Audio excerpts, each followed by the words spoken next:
having a guide for people to succeed in healthy eating and saving money and spending less time in the kitchen was my primary goal. A lot of people, vegetarian or not, are really, really busy and they want to eat healthy. They want to feed their children healthier. They want their kids to like vegetables and to grow up eating them.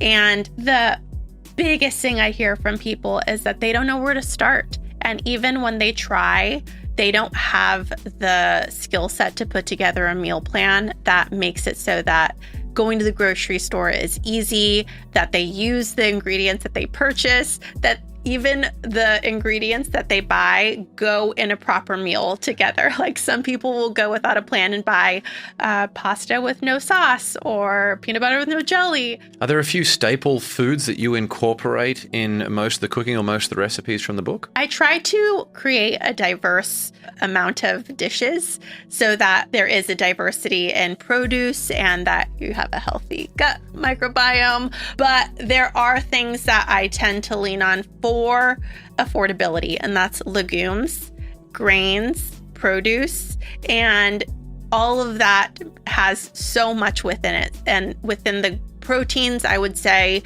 lentils, split peas, different types of beans. I love for grains, quinoa, barley, rice, both brown and white. I can't get rid of my white rice.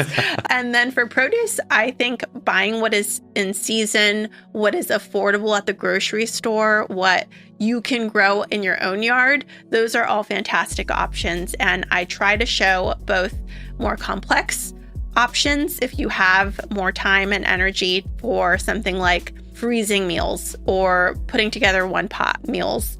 But then I also show quick mix and match options if you wanted to do what I do, which is that big pot of brown rice or big pot of lentils. What about kitchen gadgets? Have you got any favorites? I know you mentioned pressure cooker a bit in the book. What else do you have around the kitchen that just makes your life so much easier? I first want to say, if you don't have any kitchen gadgets, there is no problem with that. My kitchen started out with from very humble beginnings. I had hand-me-down everything. All of my Tupperware were reused, like butter containers or jars from pasta sauce. So I totally get that.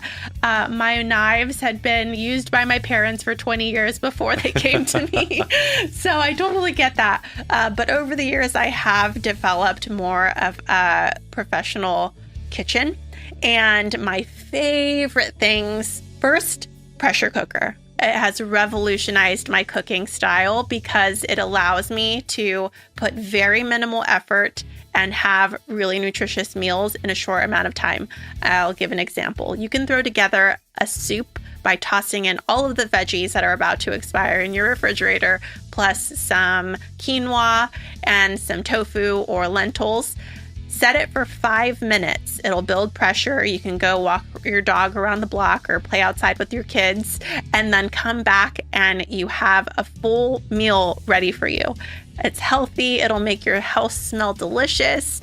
And I know one big fear of pressure cookers for a really long time was that it was going to blow your house up if you leave it on the stove for too long. And with electric pressure cookers, you don't have to worry about that because it just turns off while you're on your walk. So that's the number one.